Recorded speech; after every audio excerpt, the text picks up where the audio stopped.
नमस्कार दोस्तों, मैं हूं आपका दोस्त के बी। तो आज के इस वीडियो में हम 20 जुलाई 2022 को एसएससी एमटीएस के तीसरे शिफ्ट में जो आपके जीके जीएस और करंट अफेयर्स के प्रश्न पूछे गए हैं उन सारे प्रश्नों को हम लोग डिस्कस करेंगे। तो अमरोहा से जितेंद्र सिंह जी हैं जिन्होंने आज तीसरी शिफ्ट के सारे प्रश्न भेजे हैं। और अगर आप भी आने वाले किसी शिफ्ट में एग्जाम देते हैं तो ये मेरा व्हाट्सअप नंबर है, आप इसके ऊपर अपने प्रश्नों को भेज सकते हैं। और वीडियो को आप लोग लाइक करने के साथ अपने सभी दोस्तों के साथ में शेयर जरूर करिए। तो चलिए अब इस वीडियो की हम शुरुआत करते हैं। देखिए, पहला प्रश्न आया था बहुत ही सिंपल सा कि जो हमारी मृणालिनी साराभाई जी हैं इनका संबंध किस शास्त्रीय नृत्य से है। तो मृणालिनी साराभाई की अगर हम लोग बात करते हैं, हमारे विक्रम साराभाई जी की ये वाइफ थी और ये आपके दो क्लासिकल डांस से संबंधित थी। एक तो हमारा भरतनाट्यम था और दूसरा आपका था कथकली। आपको ये भी ध्यान रखना है कि भरतनाट्यम से सबसे ज़्यादा प्रश्न आपके इस साल एमटीएस में पूछे गए हैं। तो मल्लिका साराभाई, इनकी बिटिया लक्ष्मी विश्वनाथन, रुक्मणी देवी अरुणडेल, सोनल मानसिंह, यामिनी कृष्णमूर्ति, प्रतिभा प्रहलाद, पदम सुब्रमण्यम, बी हेरम्बनाथम, मीनाक्षी श्रीनिवासन, टी बाला सरस्वती, नर्तकी नटराजन, राजा श्रीधर, ये सारे हमारे भरतनाट्यम डांस से संबंधित हैं। अगला प्रश्न पूछा गया कि हरिप्रसाद चौरसिया कौन सा वाद्य यंत्र बजाते हैं। तो बिल्कुल सिंपल सा प्रश्न था, ये आपके भारत के सबसे ज़्यादा फेमस बांसुरी वादक थे। इसके अलावा शशांक सुब्रमण्यम, राकेश चौरसिया, यन रमानी, रोनू मजूमदार, पन्ना लाल घोष, प्रवीण गौडखिंडी, रघुनाथ सेठ, ये भी हमारे देश के फेमस बांसुरी वादक हैं। अगला प्रश्न पूछा गया कि 2011 की जनगणना के अनुसार साक्षरता दर में कौन सा राज्य प्रथम स्थान पर था। तो काफ़ी समय के बाद एमटीएस ने इसको फिर से पूछा है।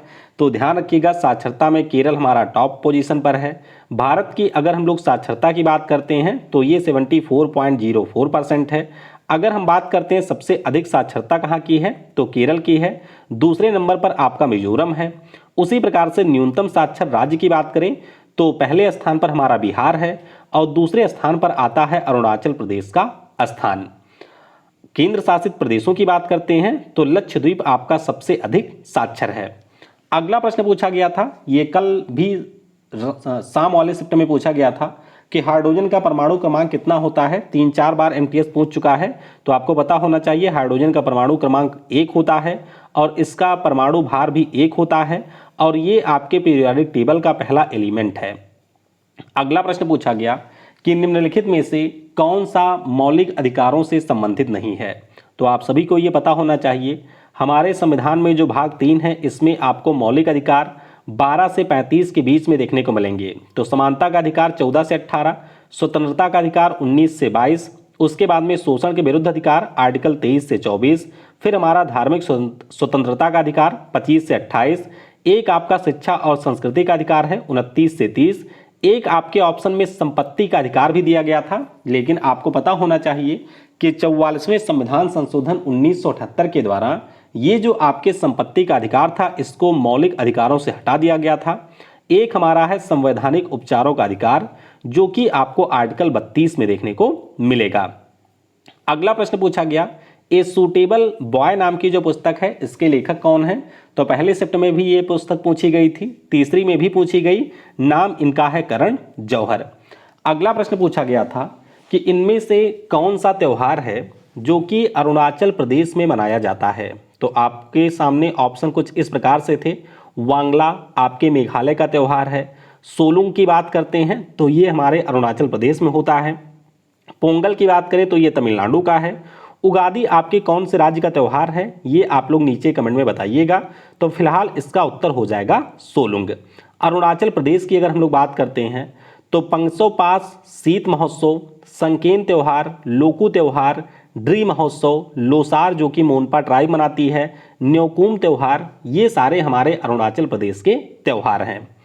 अगला प्रश्न पूछा गया कि किस माह में तमिलनाडु में वर्षा सर्वाधिक होती है। आप सभी को ये पता होना चाहिए कि हमारे भारत की शेप कुछ इस प्रकार से है। तो आपकी जो दक्षिणी पश्चिमी मानसून आती है ये हवाएं आपके पूरे भारत में वर्षा करती हैं, लेकिन जब ये हवाएं अक्टूबर और नवंबर में वापस लौटती हैं तो उस केस में ये आपके तमिलनाडु में वर्षा करती हैं। तो ध्यान रखिएगा, अक्टूबर और नवंबर का जो आपका माह होता है इस समय तमिलनाडु राज्य में सबसे ज़्यादा वर्षा होती है। अगर आपसे ये पूछा जाए कि किसके जरिए होती है, तो लौटते मानसून से सबसे ज़्यादा वर्षा होती है। अगला प्रश्न पूछा गया कि वर्ष 2021-22 में जो Indian super league football tournament है ये किसने जीता है? तो ये आपके पहले शिफ्ट में भी पूछा गया था। ये जीता है हैदराबाद फुटबॉल क्लब ने। और आपको ये ध्यान रखना है कि पिछले साल जो आपका 2020-21 के लिए हुआ था, इसको मुंबई सिटी फुटबॉल क्लब ने जीता था। अगला प्रश्न पूछा गया कि इंडियन प्रीमियर लीग 2022 में मनीष पांडे ने किस टीम के लिए खेला था? तो ये थोड़ा सा टिपिकल प्रश्न था, अगर आप आईपीएल के फैन हैं तो ही बता सकते हैं। फिलहाल के लिए मनीष पांडे की अगर हम लोग बात करते हैं तो लखनऊ सुपर जायंट्स, जो कि इस साल के आईपीएल की बिल्कुल नई टीम थी, केएल राहुल इस टीम के कप्तान थे और इसी टीम के लिए मनीष पांडे ने इस साल आईपीएल में खेला था। आपको ये भी ध्यान रखना है कि 2022 का जो आईपीएल है इसको गुजरात टाइटंस ने जीता है। अगला प्रश्न पूछा गया कि भारत सरकार के द्वारा प्रस्तुत वार्षिक बजट हमारा किससे संबंधित है? तो बहुत ही सिंपल सा प्रश्न है। वार्षिक बजट जो है वो आपके वार्षिक व्यय से संबंधित है। हमारे संविधान का जो अनुच्छेद 112 है उसमें वार्षिक वित्तीय विवरण के बारे में दिया गया है और इसी वार्षिक वित्तीय विवरण को हम लोग बजट के नाम से जानते हैं। तो दरअसल बजट आपका कुछ और नहीं बल्कि सरकार के द्वारा जो आपके राजस्व की प्राप्ति होती है और आने वाले फाइनेंशियल ईयर में सरकार के जो खर्चे हैं उन्हीं का लेखा जोखा आपको बजट में देखने को मिलता है। अगला प्रश्न पूछा गया कि महात्मा गांधी जी दक्षिण अफ्रीका से भारत कब वापस आए थे? तो आपको पता होना चाहिए कि 9 जनवरी 1915 को हमारे ये 1915 हो जाएगा 1915 को गांधी जी आपके दक्षिण अफ्रीका से वापस भारत आए थे और इसीलिए हर साल 9 जनवरी को हम लोग प्रवासी भारतीय दिवस भी मनाते हैं। तो ये आपको ध्यान रखना है। अगला प्रश्न पूछा गया कि गुजरात के किस बंदरगाह से मुगलों ने सबसे ज़्यादा व्यापार किया था? तो आपको ध्यान रखना है कि जैसे सिंधु घाटी सभ्यता के समय लोथल एक प्रमुख बंदरगाह था, उसी प्रकार से जब हमारे देश के ऊपर मुगलों का अधिकार था तो उस समय जो सबसे प्रमुख बंदरगाह था वो आपका था सूरत। ध्यान रखिएगा, सबसे महत्वपूर्ण जो आपका सी पोर्ट था वो आपके गुजरात का सूरत था और इसी के जरिए मुगल व्यापार करते थे। अगला प्रश्न पूछा गया कि दक्षिण भारत की गंगा किस नदी को कहा जाता है? बहुत ही सिंपल सा प्रश्न है। हमारी जो गोदावरी नदी है जो कि आपके दक्षिण भारत की सबसे लंबी नदी है, जो कि आपके नासिक के पास में त्र्यंबकेश्वर की पहाड़ियों से निकलती है, इसी को हम लोग दक्षिण भारत की गंगा के नाम से जानते हैं। अगला प्रश्न पूछा गया कि कोशिका की ऊर्जा मुद्रा किसे कहा जाता है? तो ध्यान रखिएगा, कोशिका की जो ऊर्जा मुद्रा है ये आपका एटीपी कहलाता है। एटीपी की अगर हम लोग बात करते हैं तो इसे हम लोग एडिनोसिन ट्राइफॉस्फेट के नाम से जानते हैं। आप सभी को ये पता होना चाहिए कि जो हमारा एटीपी होता है इसमें आपको फॉस्फेट ग्रुप, एडेनिन और सुगर राइबोज देखने को मिलते हैं और ये आपके सेल को एनर्जी प्रोवाइड करते हैं, इसीलिए इन्हें हम लोग ऊर्जा मुद्रा के नाम से जानते हैं। अगला प्रश्न पूछा गया कि सेल्यूकस निकेटर ने मेगास्थनीज को किसके दरबार में भेजा था? तो आपको पता होना चाहिए कि मेगास्थनीज ये आपके चंद्रगुप्त मौर्य के दरबार में गए थे और इनको सेल्यूकस निकेटर ने भेजा था। आपको पता होना चाहिए कि चंद्रगुप्त मौर्य और सेल्यूकस निकेटर के बीच में एक युद्ध भी हुआ था और इस युद्ध में चंद्रगुप्त मौर्य ने सेल्यूकस निकेटर को हरा दिया था। उसके बाद में इनकी जो बेटियां हैं उनसे शादी की थी चंद्रगुप्त मौर्य ने। तो चलिए नीचे कमेंट में मुझे ये बताइएगा कि सेल्यूकस निकेटर की बिटिया का नाम क्या था जिनसे चंद्रगुप्त मौर्य ने शादी किया था। अगला प्रश्न पूछा गया कि नवंबर 2021 में जम्मू और कश्मीर के लिए तेजस्विनी और हौसला नाम की जो योजनाएं हैं इसको किसने लॉन्च किया था? तो आपको याद रखना है हमारी जो वित्त मंत्री हैं यानी कि जो निर्मला ताई हैं, इन्होंने ही आपके पिछले साल नवंबर महीने में जम्मू कश्मीर के लिए तेजस्विनी और हौसला नाम की योजनाओं को लॉन्च किया था। तो ये सारे हमारे तीसरी शिफ्ट के प्रश्न थे। एक प्रश्न मेरे पास में किसी ने ये भेजा था कि वास्को डिगामा ने किस वर्ष भारत की खोज किया था? कमेंट में ज़रा मुझे बताइएगा कि क्या ये प्रश्न आया था या नहीं आया था। फिलहाल के लिए आपको ध्यान रखना है कि 20 मई 1498 को केरल में जो मालाबार तट है उसमें कालीकट के ऊपर वास्को डी गामा लैंड किया था, मतलब उतरा था आकर के नाव से, और इस प्रकार से इसने भारत की खोज की थी। तो ये सारे हमारे तीसरे शिफ्ट के प्रश्न थे। अब आपके दूसरे शिफ्ट के कुछ बचे हुए प्रश्न हैं, आइए उनको हम लोग डिस्कस कर लेते हैं।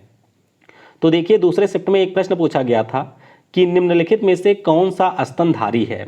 तो आपको पता होना चाहिए, ऑप्शन में दिया गया था चूहा, यानी कि रैट, या फिर अगर हम लोग माउस की बात करते हैं तो इनको हम लोग मैमल की कैटेगरी में रखते हैं। इसके अलावा आपको ये भी ध्यान रखना है कि जो ये चूहा होता है इसे आपके रोडेंट की कैटेगरी में भी रखा जाता है। अगला प्रश्न पूछा गया कि सिलेक्शन डे नाम की जो पुस्तक है जो कि 2016 में आई थी, इसके राइटर कौन हैं। तो सिलेक्शन डे नाम की जो पुस्तक है इसको लिखा है अरविंद अडिगा ने। अरविंद अडिगा का नाम जब भी आए तो जरूर ध्यान रखिएगा, ये हमारे देश के मैन बुकर पुरस्कार विजेता राइटर हैं और इन्होंने द व्हाइट टाइगर नाम की जो पुस्तक है इसके लिए मैन बुकर पुरस्कार जीता हुआ है। तो the white tiger, amnesty, last man in tower, between the assassinations, ये सारी इनकी पुस्तकें हैं। एक प्रश्न और पूछा गया था दूसरी शिफ्ट में कि उस्ताद अल्लाह रखा किस वाद्य यंत्र से संबंधित हैं। तो ध्यान रखिएगा, उस्ताद अल्लाह रखा की बात करें तो ये हमारे मशहूर तबला वादक थे। इसके अलावा इनके बेटे जाकिर हुसैन, किशन महाराज, विक्रम घोष, तन्मय बोस, तलवीन सिंह, त्रिलोक गुर्तु, ये सारे भी हमारे फेमस तबला वादक थे। तो इस प्रकार से तीसरी शिफ्ट में जितने भी प्रश्न मुझको जितेंद्र सिंह जी ने भेजा था उन सारे प्रश्नों को हमने डिस्कस कर लिया है।